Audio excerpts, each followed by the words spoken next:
ये भी आरोप लगाती हैं कि ये पॉलिटिकली पूरी तरह से टारगेट करके हेमंत सोरेन को फंसाया गया है। बीजेपी के पार्टी में सब चले जाते हैं तो सब साफ हो जाता है, तो ये उन लोगों को परेशान करते हैं जो जन जन के लिए काम करते हैं।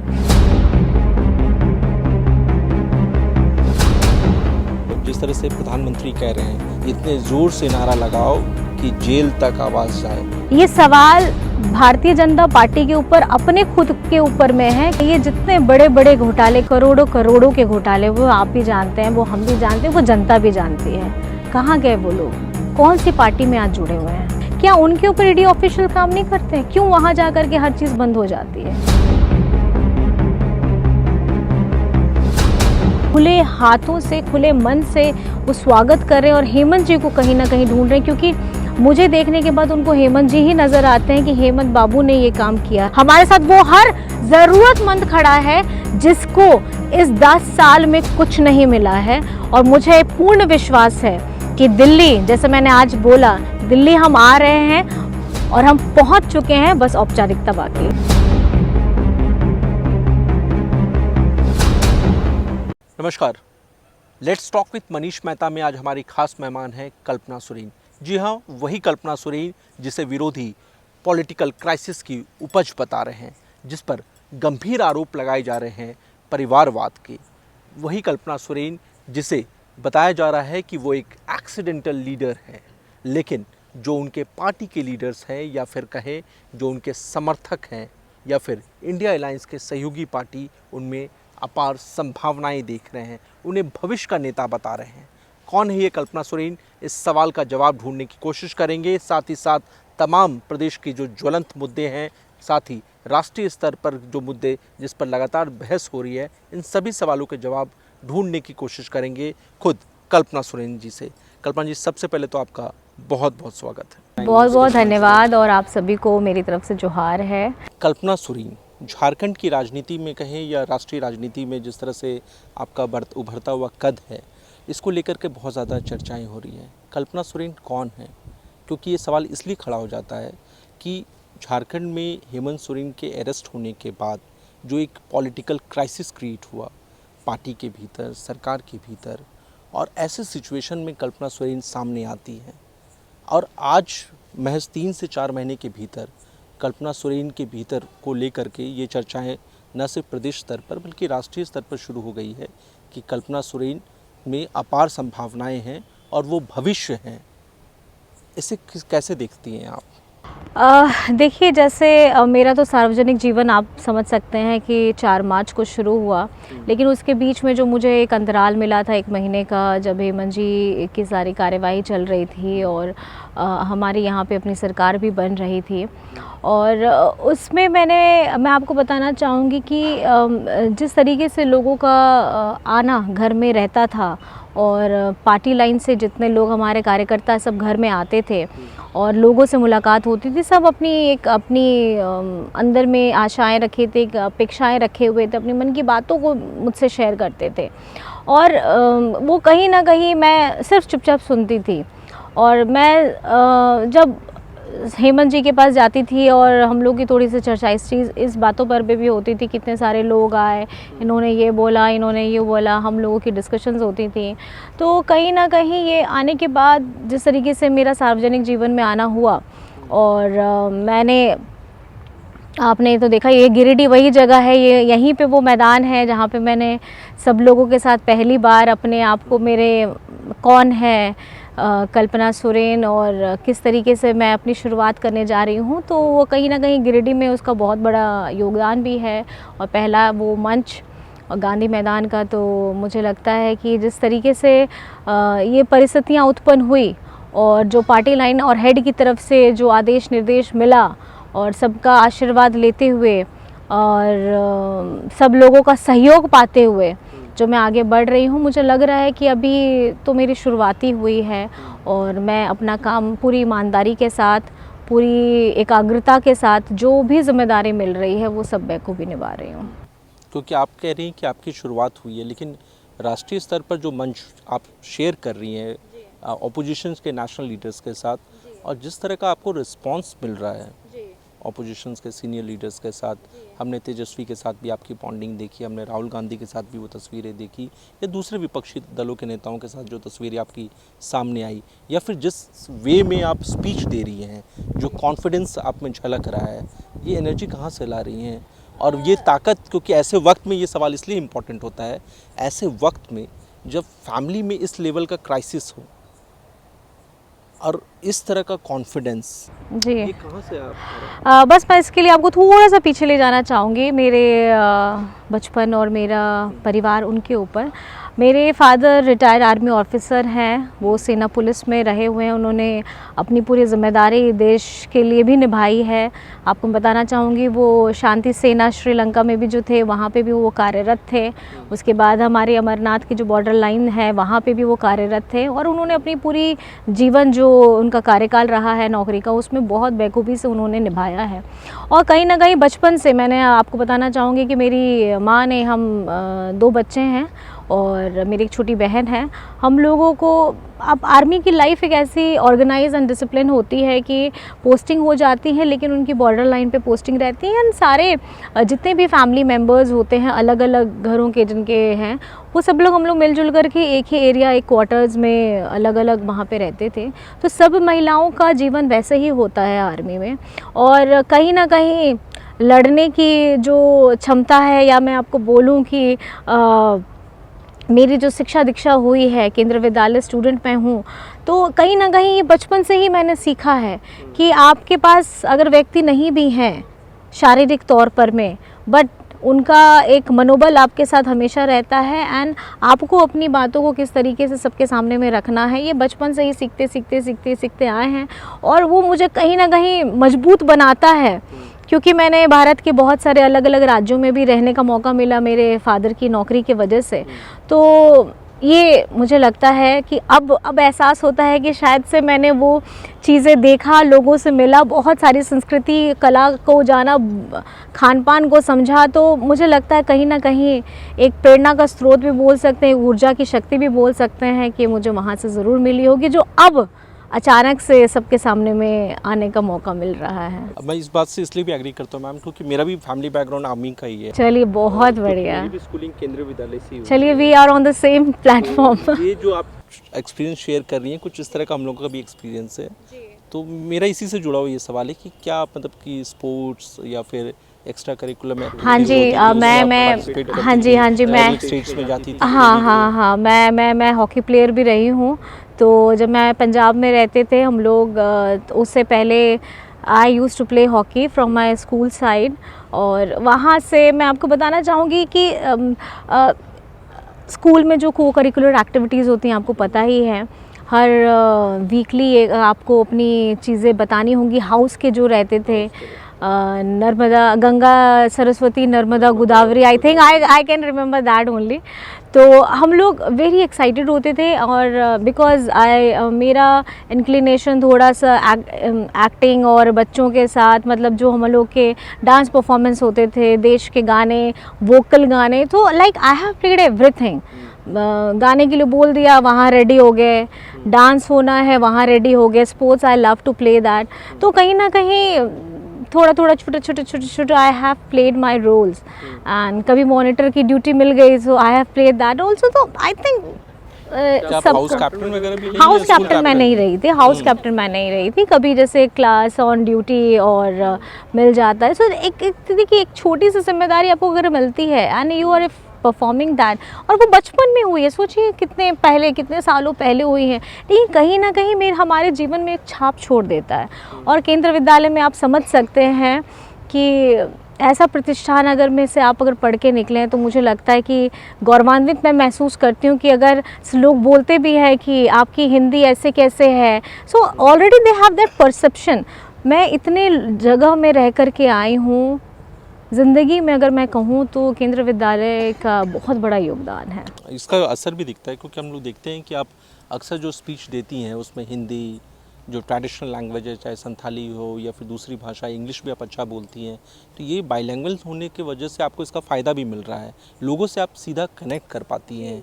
तो ये जो कैंपेन किया आपने, मतलब कि ये इस क्राइसिस के बाद जिस तरह से आपने पार्टी में अपनी भूमिका आपको मजबूती से निभाया है, पार्टी ने जो भी जिम्मेदारी आपको दी, जिस तरह से आप कैंपेन कर रही हैं अपने सहयोगी पार्टियों के लिए भी, अलग अलग लैंग्वेजेस में जब आप कनेक्ट करती हैं, लोगों से मिलती हैं। जब कल्पना सोरेन, मैंने वो तस्वीरें भी देखी थी कि एक ग्रामीण महिला जहाँ पे पूजा कर रही थी, गिरिडीह के एक रिमोट इलाके की तस्वीर थी। आप जब उनसे कनेक्ट करती हैं तो वो किस लेवल पे बात करती हैं और क्या आपको रिस्पांस मिल रहा है? देखिए, आशीर्वाद तो स्नेह बहुत मिल रहा है, क्योंकि जब मैं जाती हूँ, लोगों से मिलती हूँ, तो लोग मुझे अपने से बताने लग जाते हैं। जैसे मैं आपको बताती हूँ कि जब मैं जा रही हूँ तो वो मुझे बता रही हैं कि देखिए, पहले हमको पेंशन नहीं मिलता था, लेकिन हेमंत बेटा ने, हेमंत बाबू ने जब से आया है हमको पेंशन मिल रहा है। और किसी ने तो मुझे अपना घर भी दिखाई, देखिए ये मेरा मार्क हो चुका है, यहाँ मेरा 3 कमरे का आवाज़ जो है वो बनने वाला है। तो मतलब मैं आपको जब जाती हूँ लोगों के बीच में, तो मुझे कुछ बोलने अपने, मतलब मैं क्या बताऊँ सरकार की बातें, मुझे वहाँ से लोग अपनी बातें सारी बता करके और दिखाने लग जाते हैं।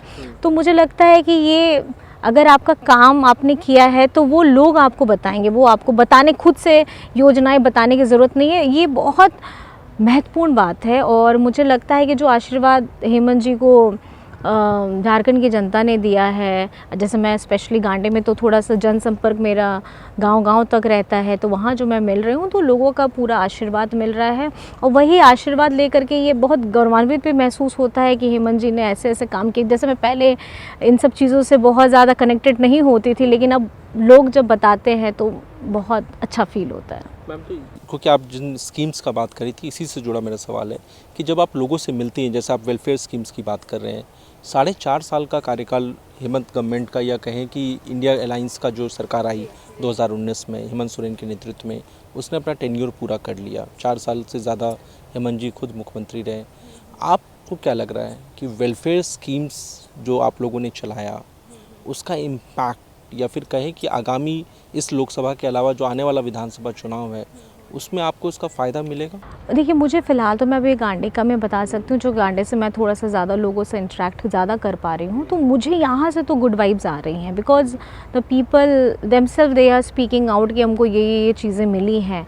तो मुझे लगता है कि अगर अलग अलग जगहों में अगर जाने का मौका मिलता है, क्योंकि बाकी तो जगहों में हम लोग सिर्फ मीटिंग कर पाते हैं, आम सभा कर पाते हैं, लेकिन मुझे लगता है कि जब गांडे में ऐसा हुआ है तो कहीं ना कहीं ये धरातल पे हेमंत जी की जितनी योजनाएं हैं वो उतरी हैं, और उसका जो स्वरूप लोगों के द्वारा बोला जा रहा है, मुझे बताया जा रहा है, तो ये काबिल तारीफ़ भी है। और जो काम बचे हुए हैं, क्योंकि देखिए हमने किसी ने भी नहीं सोचा था कि हेमंत जी 4 साल तक ही सीएम रहेंगे, हमने यही सोचा था कि हेमंत जी अपना कार्यकाल पूरा करेंगे, लेकिन जो नहीं हो पाया, लेकिन जो योजनाएं चल रही हैं वो काबिल तारीफ़ है, और लोग खुले हाथों से, खुले मन से वो स्वागत कर रहे हैं, और हेमंत जी को कहीं ना कहीं ढूंढ रहे हैं, क्योंकि मुझे देखने के बाद उनको हेमंत जी ही नज़र आते हैं कि हेमंत बाबू ने ये काम किया है, तो वो कहीं ना कहीं एक अफेक्शन, लोगों की आंखों में वो चमक ज़रूर दिखती है।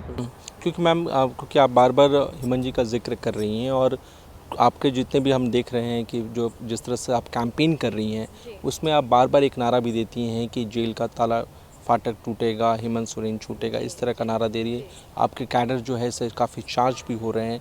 मेरा सीधा सवाल इसी से जुड़ा हुआ है, क्योंकि जब आप जेल की बात करती हैं तो जो आपके विरोधी हैं वो ये कहते हैं कि ये हेमंत सोरेन जो अभी इस वक्त जेल में है, वो कोई स्वतंत्रता सेनानी नहीं है, वो भ्रष्टाचार के गंभीर आरोपों में जेल में है, और उनकी सरकार में भ्रष्टाचार के गंभीर कारनामे हुए, और ईडी उसकी के पास उसके ठोस सबूत हैं।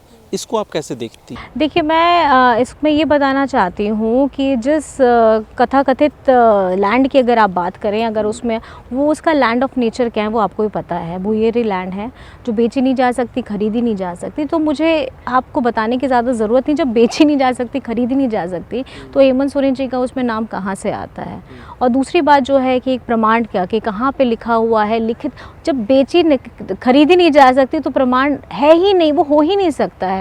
तो जिस तरीके का ये कार्य आप इन लोगों ने चलाया है उस ज़मीन को लेकर के, आप मुझे ये बताइए कि 3 महीने हो गए, 3 महीने की सज़ा हेमंत सोरेन जी को मिल गई हैं। लास्ट में अगर आप उस इल्ज़ाम के ऊपर में लगाते हैं जो इल्ज़ाम में एक्चुअली में है ही नहीं, कहाँ है हेमंत सोरेन जी का नाम? उसके बावजूद उस व्यक्ति ने 3 महीने की सज़ा भी पाली है। अब कल को अगर कोर्ट ये मुझे कह देता है कि कल को कि ये बेगुनाह है, लेकिन किसी सज्जन व्यक्ति का जो एक संवैधानिक पद में बैठा हुआ था, नैतिकता के आधार पे उन्होंने अपना रेजिग्नेशन भी दिया। आप क्या उनके बीते हुए जेल में उन महीनों को, जब हमारे यहाँ पर में झारखंड में नहीं पूरे देश में हमारा चुनाव चल रहे हैं, आप वो पहुंच नहीं पा रहे हैं, वो अपनी चुनावी सभा में पहुंच नहीं पा रहे हैं, लोगों को अपनी बातें नहीं बता पा रहे हैं, तो क्या आप उसको लौटा पाएंगे? नहीं लौटा पाएंगे।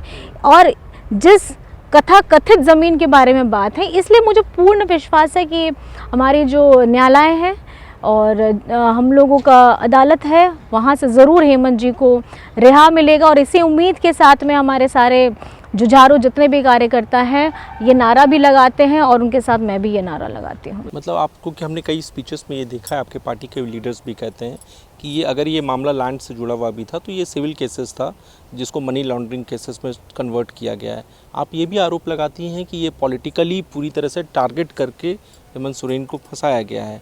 आप अपने इस आरोप में कितना अभी तक आप इस पर टिकी हुई हैं? आपको लगता है कि ये पूरी तरह से टारगेट करके हेमंत अच्छा, आप मुझे ये चीज़ बताइए कि ये सिर्फ उन्हीं राज्यों में क्यों होती है? ईडी ऑफिशियल्स उन्हीं राज्यों में क्यों जाते हैं जहाँ पर में इनकी सरकार नहीं रहती बीजेपी की, जहाँ पर में भ्रष्टाचार के इतने बड़े बड़े आरोप लगा करके बीजेपी के पार्टी में सब चले जाते हैं, तो सब साफ हो जाता है। और ये जग जाहिर है, ये हर किसी को पता है।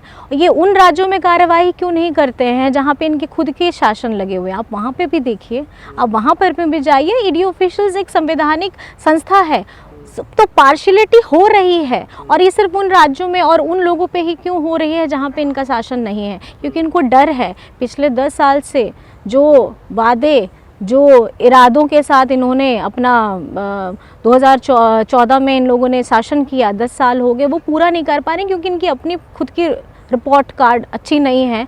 तो ये उन लोगों को परेशान करते हैं जो जन जन के लिए काम करते हैं, जो जन जन लोगों को लाभकारी सुविधाएं पहुंचाना चाहते हैं, जन कल्याणकारी काम करते हैं। तो मुझे लगता है ये कहीं ना कहीं पूरी तरीके से मिलीजुली साजिश है।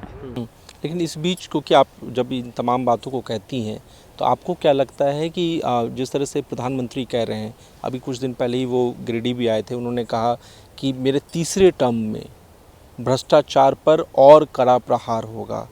वो बाकायदा जब उनका झारखंड में पहली सभा हुई थी तो उन्होंने ये पहला नारा जो लगाया था कि इतने ज़ोर से नारा लगाओ कि जेल तक आवाज़ जाए।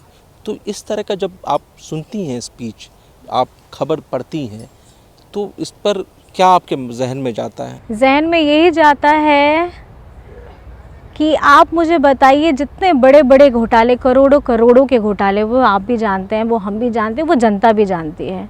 कहाँ गए वो लोग? कौन सी पार्टी में आज जुड़े हुए हैं? किस पार्टी को लीड कर रहे हैं? मतलब और बड़े बड़े पद पे भी हैं। ऐसा बात नहीं है कि उनको कोई छोटा, उनकी बड़ी बड़ी जिम्मेदारियां मिली हैं, बड़े बड़े पद पे हैं। क्या उनके ऊपर ईडी ऑफिशियल काम नहीं करते हैं? क्यों वहां जाकर के हर चीज़ बंद हो जाती है? तो ये सवाल जो भ्रष्टाचार का है, ये सवाल भारतीय जनता पार्टी के ऊपर, अपने खुद के ऊपर में है। क्योंकि उनकी पार्टियों में अब जितने भी पद पे बैठे हैं, मुख्य पद पे बैठे हैं लोग बैठे हैं, वो खुद कितने भ्रष्टाचारी हैं, और इसका जवाब तो आप सभी लोग के पास में है। तो ईडी ऑफिशियल्स को पहले वहाँ जाना चाहिए। एक नारा हमने देखा था जब हेमंत जी दिल्ली से आए थे, बहुत कंट्रोवर्सी में भी रहा था उनका वो दिल्ली विज़िट, कि जब ईडी उनके दिल्ली आवास पर पहुंच गई थी और वो यहाँ पर मतलब कि रातों रात पहुँचे, और उसके बाद उन्होंने कहा था झुकेगा नहीं। तो ये इस पर आपके पार्टी के भी कई लीडर्स ने कहा कि हेमंत सोरेन को कई तरह के ऑफर्स थे कि आप पाला बदल लीजिए। तो आज इस तरह की परिस्थितियां नहीं बनती। कह सकते हैं कि हेमंत सोरेन झुके नहीं, हेमंत सोरेन लड़ते रहे, और हेमंत सोरेन ने दो टूक कह दिया कि वो पाला नहीं बदलने वाले हैं। आप इस पूरे को, कि आप उनकी धर्मपत्नी भी हैं, ये पूरी स्टोरी क्या है मैम? इस पर थोड़ा सा देखिए, इस स्टोरी के बारे में इसमें तो सच्चाई है? देखिए, ये जो स्टोरी है जो अभी आपने बताई है, इसके बारे में तो मैं नहीं कह सकती, क्योंकि हेमंत जी ने क्या कहा था क्या नहीं कहा था इनिशियली उस पर्टिकुलर टाइम पे, ये मैं याद नहीं कर पा रही हूँ। और सबसे बड़ी बात है कि हमारे अभी, मैं तो पहले पत्नी थी, अब तो मैं इस तरीके से अगर मैं आपको बताना चाहूँ, हम लोगों का काम है कि पार्टी लाइन से जो भी डिसीजन आता है हम लोग उसके ऊपर में आधार में काम करते हैं। हेमंत जी ने जब हमको बोला, क्योंकि वो कार्यकारी अध्यक्ष भी हैं, और जो भी वहाँ से डिग्निफाइड ऑर्डर्स आते हैं हम लोगों को सबको ओबे करना रहता है। तो उन्होंने जो भी बोला, बाद में मैं एज अ पत्नी थी, उनका पॉलिटिकली मेरा ज़्यादा इन्वॉल्वमेंट नहीं था, लेकिन अब एज अ प्रत्याशी भी मैं हूँ यहाँ पर, मैं पार्टी लाइन से भी अब मैं जुड़ गई हूँ, कार्यकर्ता के तौर पे मैं जुड़ी हुई हूँ। तो मुझे लगता है कि जो भी डिसीजन हमारे हेड लेते हैं हम उसका सही से पालन करें और उसको ओबे करें, बस ये हमारा काम रहता है। इस बीच मैम को कि जब हम लोग बातचीत कर रहे हैं तो उन्हीं के कैबिनेट के एक और मिनिस्टर जो नंबर 2 पोजीशन पे थे, आलमगीर आलम, उनकी भी अरेस्टिंग हो गई है। कैसे देख रही है, वो भी चुनाव के ठीक बीच? देखिए यही चीज़ मुझे भी समझ में नहीं आ रहा है कि ये सिर्फ उन्हीं राज्यों में क्यों हो रहा है जहाँ पर हमारे भाजपा की सरकार नहीं है। एंड बाय द टाइम, अभी जैसे मैंने थोड़ी देर पहले ही कहा, देखा है, सुना है, अब जैसे कोर्ट का ऑर्डर भी आया है कि पीएमएलए में सेक्शन 19 है और उसमें आप बिना कोर्ट के परमिशंस के you can not arrest anyone. So I think पहली बार पीएमएलए में ये पहली बार ऐसा हुआ है कि कुछ नई चीज़ें, कुछ नई डेवलपमेंट आई हैं और कहीं ना कहीं हर किसी का एक दायरा होना चाहिए। आप हर जगह में हर किसी के, अगर आप ही कुछ सोचिए कि आपके घर में भी आपका एक दायरा है, आपका एक पर्सनल कॉर्नर है, अगर हर कोई ज़बरदस्ती उस कोने में घुसेगा तो आई थिंक आपको भी अच्छा नहीं लगेगा। तो there should be some boundaries. I think the decisions which has been taken by the court and I think we have to admire and we have to really listen upon that. मतलब आप ये कह रही हैं कि जो केंद्रीय जांच एजेंसियां हैं वो कहीं ना कहीं केंद्र सरकार के एक टूल की तरह काम कर रही है? तो दिख रहा है ना, इसमें बताने वाली बात कहाँ है। मैं तो जैसे आपको बार बार बोल रही हूँ, क्यों मतलब ऐसे राज्यों पे इतने बड़े घोटाले, मतलब बड़े बड़े घोटाले हैं और वहाँ क्यों नहीं जा रही है जांच एजेंसियाँ। और जिस तरीके से आप देख सकते हैं कि ये उन्हीं राज्यों को तकलीफ़ में ज़्यादा डालते हैं जहाँ जिसका परफॉर्मेंस सबसे ज़्यादा अच्छा होता है, जो अपने लोगों के लिए काम कर रहे होते हैं, जो अपने लोगों के जनहित के लिए काम कर रहे होते हैं और हर एक वर्ग के लिए काम कर रहे होते हैं। चाहे आप झारखंड ले लीजिए, चाहे आप दिल्ली ले लीजिए, तो ये उन्हीं लोगों को टारगेट करते हैं जो लोगों से जुड़े हुए रहते हैं। इस बीच मैम को कि हमने देखा तो वो पेरोल की भी तस्वीरें जो कुछ घंटे के लिए हेमंत जी नेमरा में सामने आए थे और वो जो लुक था, जिस तरह से शिबू सोरेन की तरह ही वो दिख रहे थे और आपने उस पर बाकायदा लिखा भी, आपने कहा भी कि इस चेहरे को आपकी ताकत चाहिए क्योंकि काफ़ी कठिन वक्त है। लेकिन इस कठिन वक्त में ये जो ताकत आप मांग रही है जनता से, मेरा सीधा सवाल आपसे यही है कि जनता आपको ये ताकत क्यों दे? जनता ये ताकत इसलिए दे क्योंकि जनता को जो चाहिए था, हेमंत जी जो उनकी ज़रूरतें थी, उनकी पेंशन से है, राशन से है, उनकी मजबूत छत से है, पढ़ने के लिए बच्चों के लिए छात्रवृत्ति है, अपने और सिर्फ अपने राज्य में नहीं विदेश में जाकर के बच्चों को पढ़ने का मौका मिल रहा है।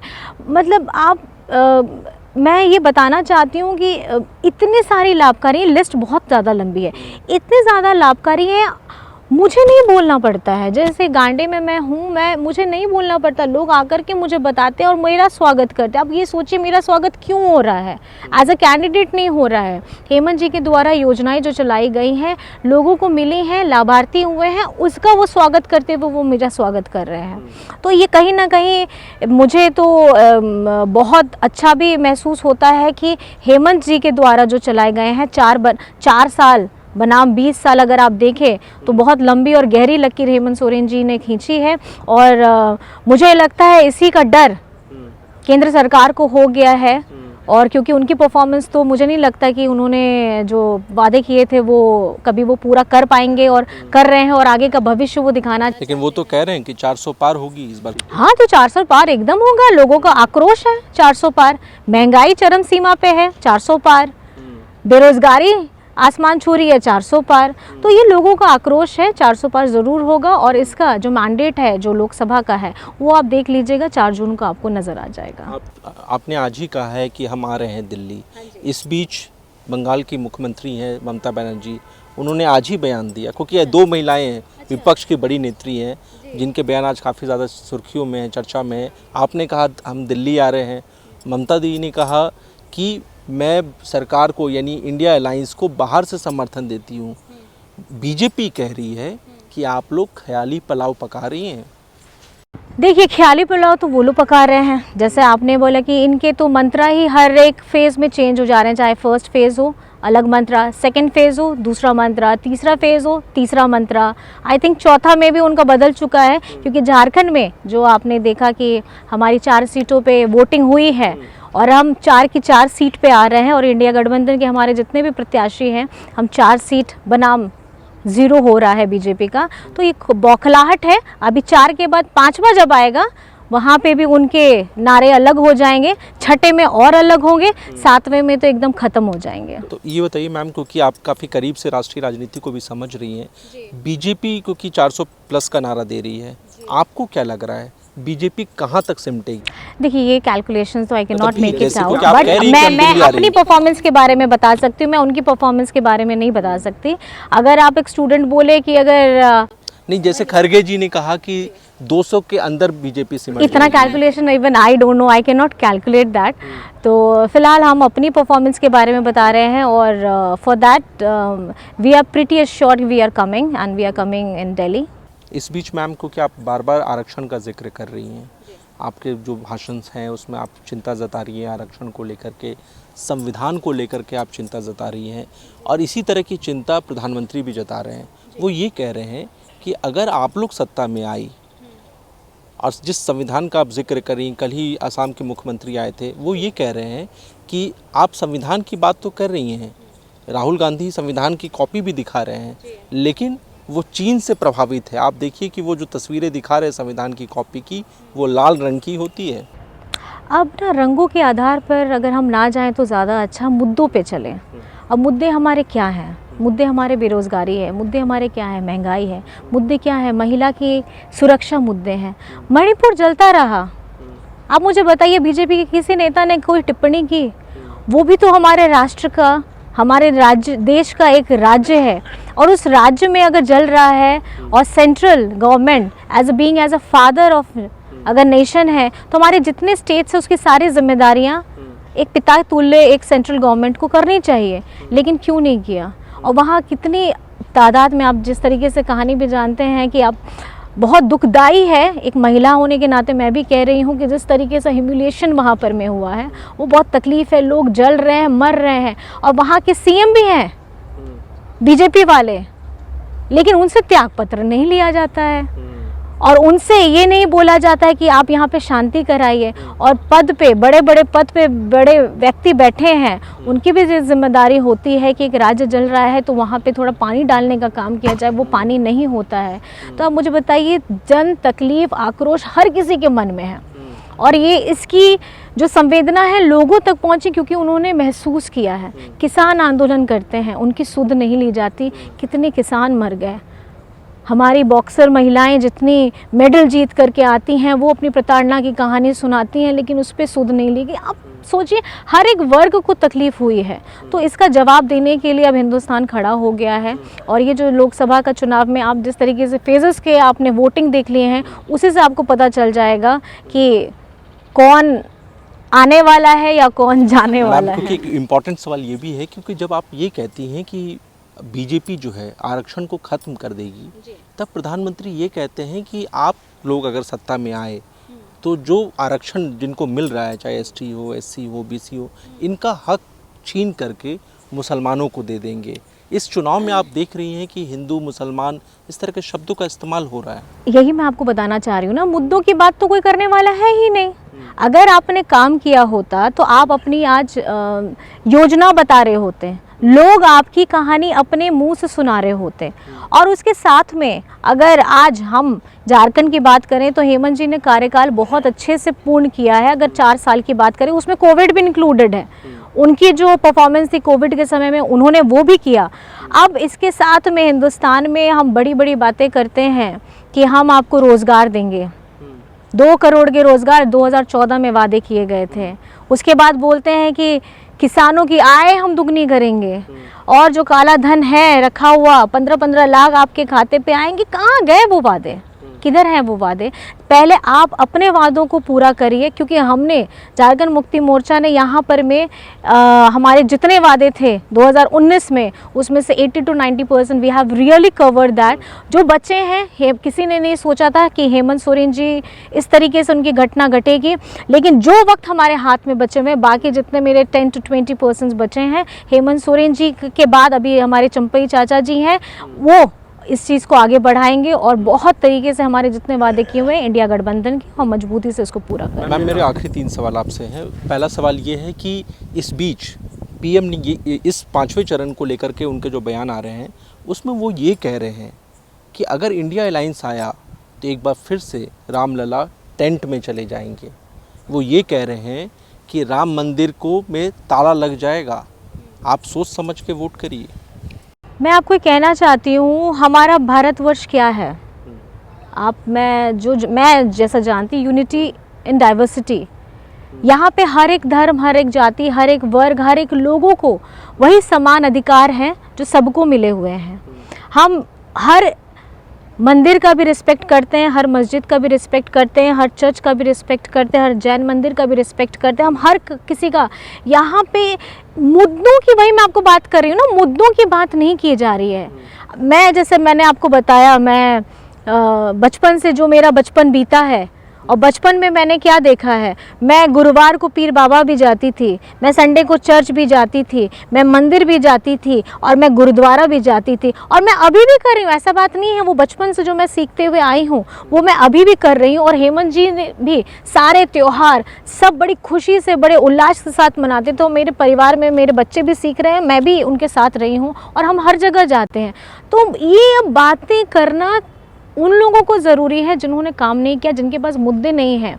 और मुद्दों की बात करिए आप, क्योंकि मुद्दे इस बार में बेरोज़गारी है, महंगाई है, सुरक्षा है, आगे बढ़ने की आपका क्या विज़न है, वो है जिसके बारे में कोई बात नहीं कर रहा। तो इस तरीके की बात करना मुझे नहीं लगता कि अभी बहुत ज़रूरी है। और आप 4 चरण पार हो चुके हैं, और झारखंड में जो 4 चरण में पहला चरण पार हुआ है, अभी मैं कह सकती हूँ कि 4 बनाम 0। अब आगे जितने और हैं, 20 तारीख भी है, 25 भी है, और 1 भी है, आप देख लीजिएगा। झारखंड ही नहीं, पूरा हिंदुस्तान में जो मैंडेट आने वाला है, जनादेश आने वाला, वो इंडिया गठबंधन का आने वाला है। इस बीच क्योंकि अब सियासी गलियारे में इस बात की चर्चाएं हैं, और आपके विपक्ष के साथी भी लगातार बयान भी दे रहे हैं, ट्वीट्स भी कर रहे हैं कि 4 जून के बाद झारखंड में सत्ता का हस्तांतरण होगा और कल्पना सोरेन को मुख्यमंत्री का पद मिल जाएगा। आप चाहे निशिकांत दुबे की बात करें, बाबूलाल मरांडी की बात करें, वो बार बार इस तरह के आरोप लगा रहे हैं, और निशाने पर वो चंपई सोरेन को रख रहे हैं कि 4 के बाद आपका क्या होगा। अपनी पहले आप चिंता कर लीजिए कि आप अपना इलेक्शन जीत रहे हैं कि नहीं जीत रहे हैं, क्योंकि आपने क्या वादे किए और आपने क्या काम किया वो जनता जानती है। और जहाँ तक बात आती है 4 जून की, तो 4 जून में इंडिया गठबंधन आ रहा है, हम दिल्ली आ रहे हैं। उसके लिए आप अपनी पहले कुर्सी संभाल लीजिए, क्योंकि अब इंडिया गठबंधन को आगे आने से कोई रोक नहीं सकता, क्योंकि हमारे साथ जनता खड़ी है, हमारे साथ किसान खड़े हैं, हमारे साथ मजदूर खड़े हैं, हमारे साथ आदिवासी खड़ा है, हमारे साथ पिछड़ा खड़ा है, हमारे साथ दलित खड़ा है, हमारे साथ अल्पसंख्यक खड़ा है, हमारे साथ वो हर ज़रूरतमंद खड़ा है जिसको इस 10 साल में कुछ नहीं मिला है। और मुझे पूर्ण विश्वास है कि दिल्ली, जैसे मैंने आज बोला, दिल्ली हम आ रहे हैं और हम पहुंच चुके हैं, बस औपचारिकता बाकी है। दुमका का बैटल सोरेन परिवार वर्सेस सोरेन परिवार की तरह अभी दिख रहा है। इस बैटल को लेकर के बीजेपी के नेताओं के तरह तरह के बयान हैं, हालांकि आप लोग काफ़ी संयम बरत रहे हैं। इस दुमका का परिणाम क्या होगा? और क्योंकि परिवार के ही लोग सामने आकर खड़े हो चुके हैं, कई तरह के बयान सामने आ रहे हैं, कभी असहज महसूस करती हैं आप इस तरह की परिस्थिति? देखिए, मुझे असहज महसूस करने की ज़रूरत नहीं है। सब स्वतंत्र है, स्वतंत्र भारत में रहते हैं, सबकी अपनी इच्छाएं हैं, सबकी अपनी ख्वाहिशें हैं, सबकी अपने विशेज़ हैं। तो मुझे लगता है कि और सबकी अपनी विचारधाराएं हैं। मैं जैसे एज अ झारखंड मुक्ति मोर्चा की सिपाही हूँ, तो मेरी विचारधारा, मेरी झारखंड मुक्ति मोर्चा इंडिया गठबंधन के साथ में है। और क्योंकि ये चुनावी क्षेत्र है, चुनावी है, प्रतिस्पर्धा है, तो आप इसमें नामों को, परिवारों को ना जोड़ें। आप इसमें ये देखिए कि हमारा कैंडिडेट कौन है, और हमारे जो कैंडिडेट हैं दुमका से वो बहुत ही हमारे एक परिपक्व नेता है और ये बाबा के समय से दशम गुरु शिबू सोरेन जी के समय से जुड़े हुए व्यक्ति हैं, तो जिनको हर एक व्यक्ति पहचानता है, बहुत सुलझे हुए व्यक्ति हैं और जो उनका अपना व्यक्तित्व है, अगर आप लोग इस बात को समझेंगे तो मुझे लगता है कि झारखंड मुक्ति मोर्चा दुमका जीत चुका है।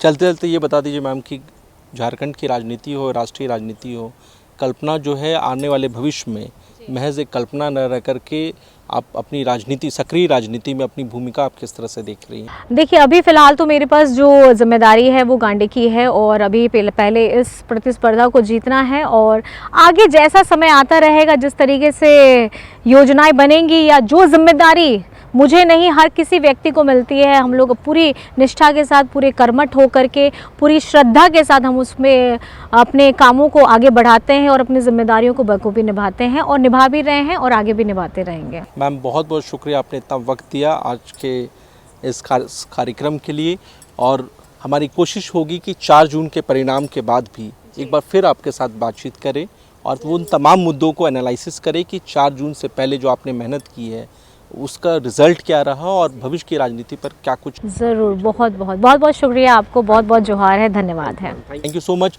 कल्पना सोरेन झारखंड मुक्ति मोर्चा की सक्रिय नेता कहें, क्योंकि वो अपने आप को सिर्फ न्यू कमर के रूप में अपने आप को प्रेजेंट कर रही हैं, लेकिन जिस तरह से प्रदेश की राजनीति से लेकर के राष्ट्रीय राजनीति तक में कल्पना सोरेन को सीरियसली लिया जा रहा है, इससे कहीं ना कहीं विरोधी खेमे में एक बेचैनी ज़रूर देखी जा रही है। आज के लिए फ़िलहाल इतना ही। मुझे और मेरी पूरी टीम को दीजिए इजाज़त। नमस्कार।